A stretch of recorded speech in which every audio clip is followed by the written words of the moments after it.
What's going on, Ant Crew? My name is Andrew. Welcome back to a brand new exciting video. This is an effect that I really personally enjoy. I think it's not that difficult, but it adds like a new level of depth to your videos. It just spices it up a bit and kind of just makes people ask, whoa, how did he do that? Without further ado, guys, let's hop on the computer, head into After Effects, and I'll show you guys how to do this effect.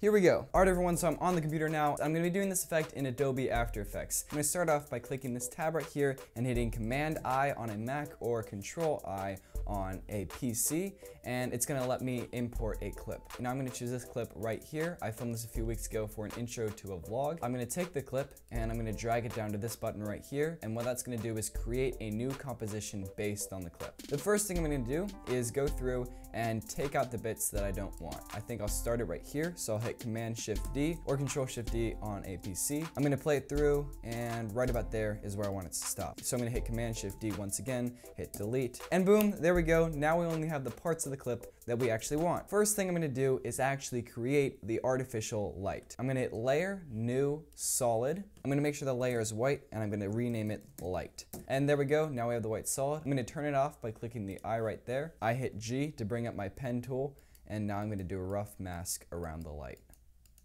All you have to do is just go around like that. And there we go. It does not have to be a perfect mask by any means. Don't spend like 2 hours trying to mask it perfectly, because the light is going to be super feathered in the end anyways, so it doesn't really matter. Now I'm going to turn the light back on, and there we go. But as you can see, that doesn't look anything like a real light, so that's what I'm going to start doing right now. The first thing we're going to do is I'm going to select this, hit MM, and that's going to bring up my mask controls. Now the first thing I'm going to do is hit this button, and I'm going to feather this by 20 pixels. And now it's nice and feathered, and then I'm going to expand it by 10 pixels. I think I'm actually going to bring the feather up to 30, just so it's a little bit less intense.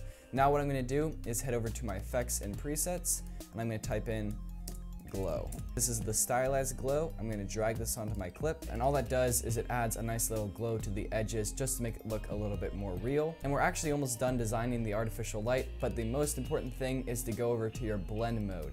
And now click normal, and then change the blend mode to overlay. Now all of these blend modes are really just math. You can actually go online and look at the math for each of them. What overlay does is it makes sure that the detail of both clips are maintained, and now that makes it look a lot more real. I'm actually going to go back into my mask expansion. I'm going to bring that down to 5 because I think it's just a little bit too big, and then I'm going to move the position over a bit as well. Now the light is pretty soft right now, it's not that bright, but don't worry, we're going to fix that later. But before we do that, we need to track the light. You could just do this without moving, you could do a stationary shot, but if you add an artificial light to a shot that is moving, I think it really makes it seem a lot more legit. A lot of editing is really like a magic trick. It's kind of just trying to sell an effect to your audience and make it seem real when it actually isn't. So by tracking it to the light source, it sort of fools the audience's mind a little bit more.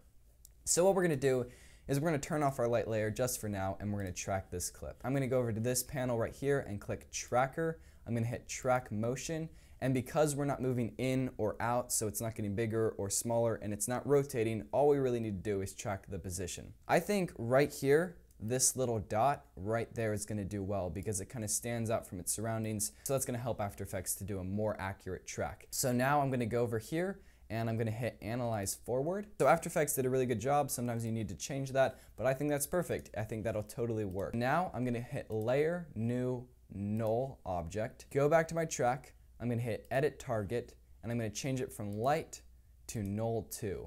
I'm going to hit OK, and then hit Apply, Apply to X and Y, OK. So now we have this null tracked to the light. The null has all of the tracking data that we just got from this clip. All right, so we're almost done. We're very, very close. All we have to do now is turn our light back on, and then we're going to take this little squiggly button right here, and we're going to parent it to null 2. So now I'm going to change the quality to quarters so we can play it back, and now if we watch it, there we go. As you can see, the light is tracked to the light pole, which makes sense. And now all we have to do is make the flicker effect and then make the light brighter. So I'm going to hit the plus on the keyboard to zoom in a bit. I don't want it to flicker on until about midway through. So about here, I'm going to hit Command-Shift-D on a Mac or Control-Shift-D on a PC, and then I'm going to start going through and just cutting out frames. So I'm going to go 1 frame forward, and then 1 frame forward. By the way, to move 1 frame forward, you hit Command and then the arrow key in the right direction. 1 frame forward cut, 1 frame forward cut. Now you're going to take every other one and just delete it, and now if we play it through, it's going to flicker on. And yeah, as you can see, I think it looks really cool.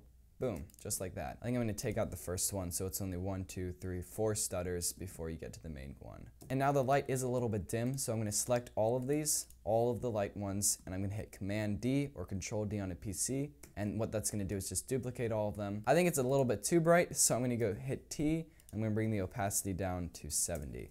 And now I'm actually gonna bring it down to more like 50. And there we go, I think that looks good.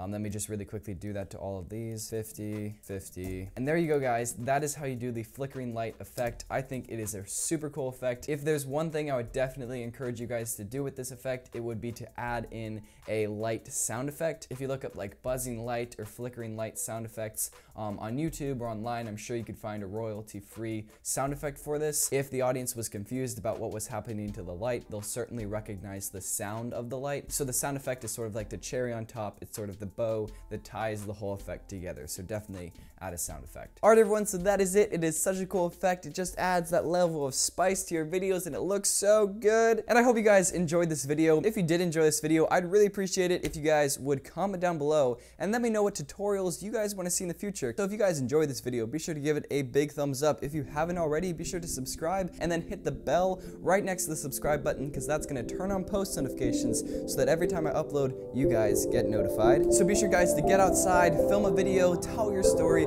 make a difference, and I'll see you guys next time. Peace.